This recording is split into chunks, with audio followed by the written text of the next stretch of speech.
अस्सलामुअलैकुम friend Khan point पे खुश आमदीद। दोस्तों आज हमारे पास एक पावर सप्लाई है GX 6605 वाली। तो काफ़ी दोस्तों ने मुझसे ये रब्ता किया कि भाई हमारी जो किसी ने कहा कि भाई हमारी ये पावर सप्लाई जो है ये बैक वोल्टेज करंट देती है, जबकि यहाँ से हम स्विच भी निकाल लेते हैं तब भी जो है यहाँ पर हमें करंट सा लगता है हाथ लगाने से।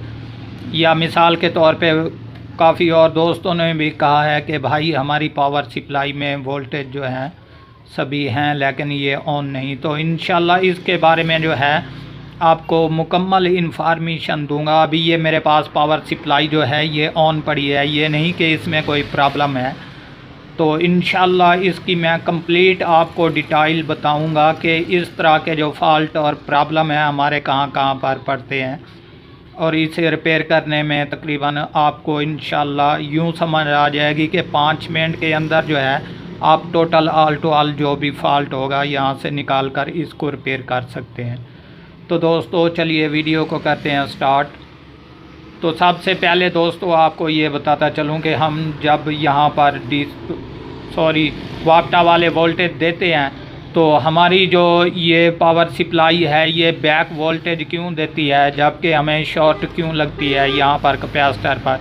यहाँ से अगर स्विच निकाल लें तब भी जाकर यहाँ पर हाथ लगाने से हमें शॉर्ट लगती है। तो इसका एक ही मिसाल के तौर पे हल है दोस्तों, जो कि मैं आपको कंप्लीट बताता चलूँ। इस तरह का जो प्रॉब्लम होता है वो हमारा इस चॉपर पर बनता है, जबकि यहाँ पर देख लें इसके ये चॉपर वाले जो हैं यहाँ पर 1 2 3 और ये 4 पॉइंट होते हैं वापटा वाली साइड पे, और ये नेक्स्ट पॉइंट पे जो है 4 या 5 भी होते हैं, 5 होते हैं। तो ये DC साइड पे होते हैं।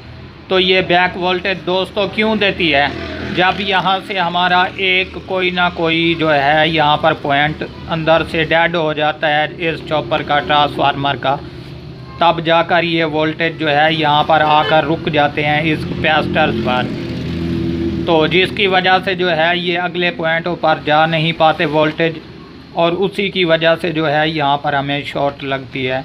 तो उसको दोस्तों कंप्लीट मैं आपको तरीका बताता हूँ उसकी चेकिंग का। ये मैं पावर सप्लाई एक साइड पे रख लेता हूँ और इसको हमने कैसे चेक करना है दोस्तों ये भी इंशाल्लाह मैं आपको अभी बताता हूँ। तो अभी अपने मीटर को जो है आप 2.5 वोल्ट की रेंज पे रखेंगे। ये मैंने 2.5 वोल्ट की रेंज पे रख दिया मीटर को, और इसके बाद जो है यहाँ पर हम अपने ट्रांसफार्मर को चेक करेंगे। वो किस तरीके से करेंगे दोस्तों कि ये 2 जो पॉइंट हैं ये इलहदा होते हैं और 2 ये इलहदा होते हैं। तो अभी हम इन दोनों को चेक करेंगे। यहाँ पर देख लें हमारा मीटर 0 पे चला गया, ये ओके और क्लियर है। जबकि ये दूसरे वाला पॉइंट जो है यहाँ पर मैं लगा कर दिखाता हूँ, ये भी हमारा ओके और क्लियर है। जबकि अगर यहाँ पर कोई और वैल्यू शो कराए ज़्यादा नंबरों की, तो यूँ समझ लें कि एक ना एक पॉइंट इनमें से कोई जल चुका है, जिसकी वजह से ये आगे वोल्टेज शेयर नहीं कर रही, जिसकी वजह से ये शॉर्ट लगाती है और यहाँ पर वोल्टेज जमा होकर रह जाते हैं। तो दोस्तों ये कंप्लीट मसला हो गया आपका। और इसके अलावा यहाँ पर मैं ये वाले भी आपको वोल्टेज चेक करवा देता हूँ अगली DC साइड पे, कि ट्रांसफार्मर को हमने किस तरीके से चेक करना है कि यहाँ से भी अगर डेड हो जाए तो एक पॉइंट यहाँ पर लगाना है आपने पहले पॉइंट पर, और ये दूसरे पर लगाएंगे। ये देख लें मीटर 0 पे चला गया। इसी तरीके एक पॉइंट यहाँ पर रहने दें, और इसके अलावा ये देख लें ये अगले पॉइंट पर मैंने लगाया तब भी 0 पे चला गया। इसके अलावा ये अगले पर मैंने लगाया तब भी 0 पे चला गया। तो ये हमारा जो है दोनों तरफ से ये ट्रांसफार्मर ओके और क्लियर है। जबकि DC साइड पे एक साइड पे रख के इस तरीके से चेक करेंगे, और इसके अलावा वापटा वाली साइड पे जो है 2 पॉइंट इलहदा चेक करने पड़ते हैं दोस्तों। ये मैं आपको अभी दोबारा चेक करवा दूँ। ये देख लें ये हमारा मीटर 0 पे चला गया, यानी कि ये दोनों पॉइंट ऑन है। और इसके अलावा ये दूसरे वाले जो हैं यहाँ पर हम चेंज करके वायर को यहाँ पर भी चेक करेंगे, ये ओके और क्लियर हैं। तो दोस्तों अगर यहाँ पर क्लियर ना होंगे तब जाकर यहाँ पर शॉर्टेज लगेगी। तो इसका मसला कंप्लीट हल हुआ। और उसके बाद कहाँ पर हमारे वोल्टेज रुकते हैं दोस्तों, ये भी मैं आपको बता दूं कि अक्सर जो है हमारी ज़्यादातर जो है यहाँ से ये रेजिस्टेंस जो है ये डेड हो जाती है, जबकि डेड होने के बायस यहाँ पर वोल्टेज रह जाते हैं और कैपेसिटर पर नहीं जाते। तब जाकर जो है ये वाली रेजिस्टेंस हमें चेंज करनी पड़ती है, जिसकी वजह से बिल्कुल ओके और क्लियर हो जाती है।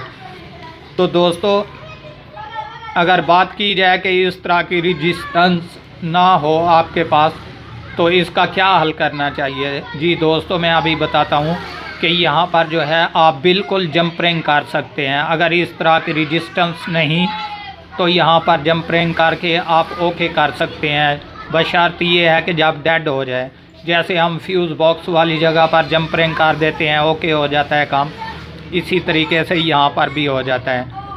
तो इसके अलावा दोस्तों मैं आपको ये बता दूं कि अक्सर मैंने पावर सप्लाइयाँ जो हैं वो रिपेयर की हैं, तो उसमें आईसी का प्रॉब्लम जो है हमें कहाँ पर पड़ता है ये भी मैं आपको कन्फर्म बता देता हूँ कि हमारी अक्सर इस डायोड पे शॉर्टेज ध्यान आती है, जबकि ये डायोड शॉर्ट नहीं होता। ये मेन आईसी में से 2 पॉइंट आते हैं इस तरफ, जो कि मेन आईसी शॉर्ट हो जाता है, जिसकी वजह से ये पावर सप्लाई जो है ऑन नहीं हो पाती, तो ये मेन आईसी चेंज करना पड़ता है। तो दोस्तों उम्मीद करता हूँ ये इन्फॉर्मेशन आपको बहुत पसंद आई होगी। अगर पसंद आए तो हमारे चैनल पर, अगर नए हों तो हमारे चैनल को ज़रूर सब्सक्राइब कीजिएगा और देखना ना भूलिएगा अपना यूट्यूब चैनल खान पॉइंट।